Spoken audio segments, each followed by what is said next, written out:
be easy. It looks like it would be easy, but sometimes it can be not well, good. plus that's a long, that first movement is so long. Well, that's fair. But the first movement is so long that I could see in lesser orchestras, you would lose your concentration. You lose your concentration and you lose your energy, especially because the repeats in that first movement that keep going back to that same thing would really be difficult to sit That's through. true. That's true. It's like these Schubert symphonies. And but they showed that in the Mahler that they were able to do it, and now they showed it in the Bruckner, and those are big symphonic pieces. That's right. That's right. Oh, wonderful full brass. Boy, they were great too. Yeah, the trumpet starting out.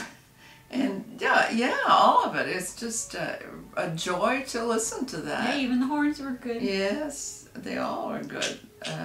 Really a joy to listen to that whole thing. So I really enjoyed it very much. Thumbs up to the Baltimore Yeah, Symphony. that's right. But I'll give a thumbs up to Marin Alsop for getting them in shape. Yes. And then for the orchestra to be kind of, you know, a jazzy ensemble.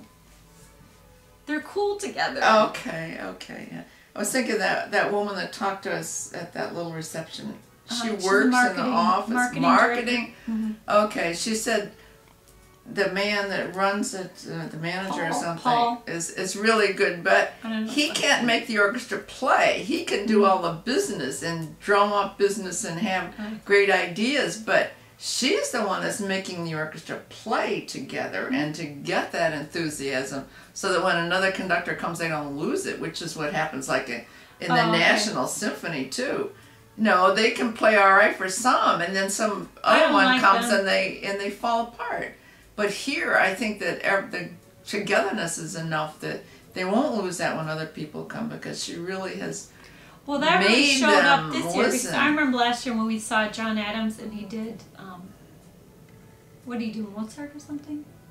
Whatever it was a really fast tempo. And I remember someone out in the hall saying, that was the fastest I ever heard, that was just, I didn't like it. And I thought, I liked it because it was exciting. Yes. And the orchestra was really, I don't remember what it was.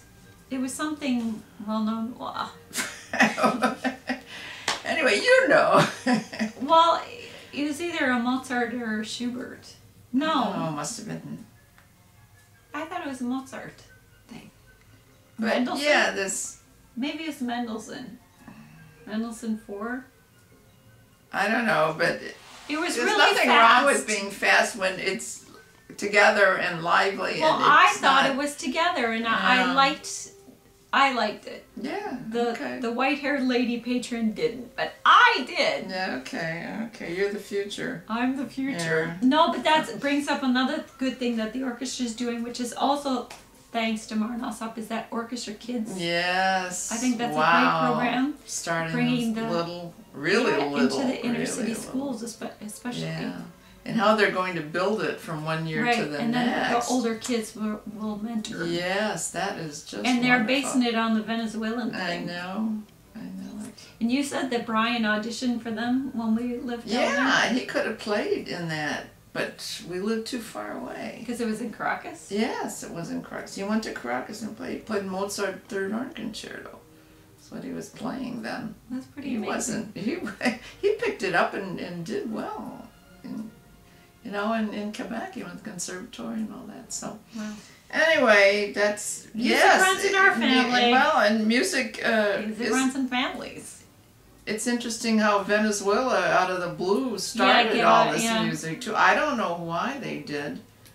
The fact that the conductor that we had studied at Juilliard and all that, a lot of Eduardo. A lot of countries don't send their people abroad because they don't think too much about it. Although, like Buenos Aires, they have good music down there. And when I was at Tanglewood, there were a couple guys from there that were really good that came up and actually stayed in the U.S. and got jobs in orchestras.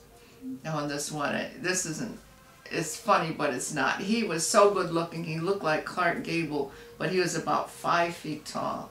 And it was, he was so nice and good looking, but he was just short, and it was kind of a surprise because we're so used to Americans being big and tall. And, yeah, we'll go to Denmark or Sweden, and they're taller yet. Oh, yes, right. I felt so short when we were in Copenhagen. I mean, those people were so much taller than me, and you know, everyone looks at me, and I think they think I'm tall. No, that's funny. I felt like a midget. Okay. Well, I didn't think about that. Not that that has anything to do with music, except that we stayed at a hotel near the Royal Copenhagen Opera House. Yes, yes. Down the street, and they have that new hall. That very modern one that's on the water. Oh, yeah. But that wasn't there when we were there. I thinking of this recession and what we were just reading. Oh, and the Baltimore Opera going down the drain. They went into chapter 7, which is worse than chapter 11. They're disbanding. They're disillusioned. Baltimore Opera is disillusioned. Yes, and they're disbanding and getting rid of everything. That is so sad. Really sad. She said they started in the 20s, I think. I don't know, but you have to tell that funny story when you guys were here. Funny. Okay, well, interesting because Rosa Ponselle. Okay, right. So your dad, they used Baltimore Symphony people in this the orchestra, right? And so I didn't play, but I went to rehearsals, and I just remember Rosa Ponselle up there.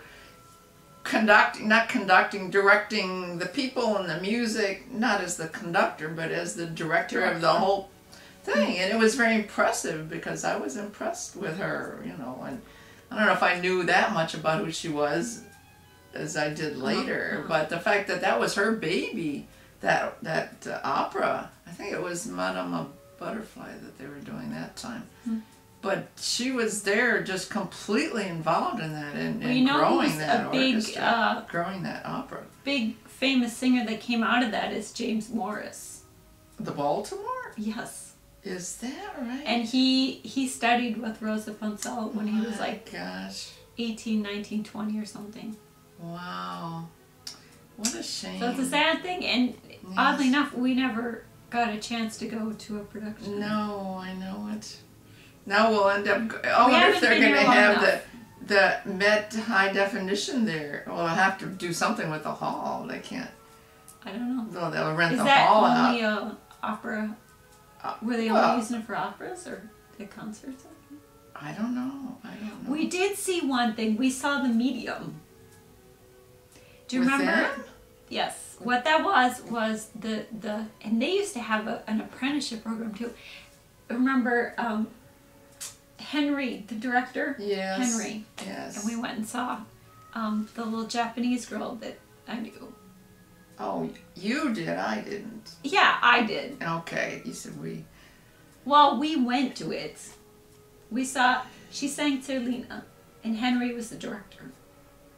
Henry was from Venezuela. Yes, I know he was. Okay. And he knew the Salcedos. Yes. And he's the one that told me that Carol Salcedo died. Yes, okay. From breast cancer. All right. Anyways, they had an apprentice program, so we did see that. Okay. And we saw The Medium. We saw The Medium at the Maryland Institute of Art. Okay, you know, yes, down the street, yes, when they had because they had that summer arts festival. Right. And they did The Medium, and it was with the apprentice students.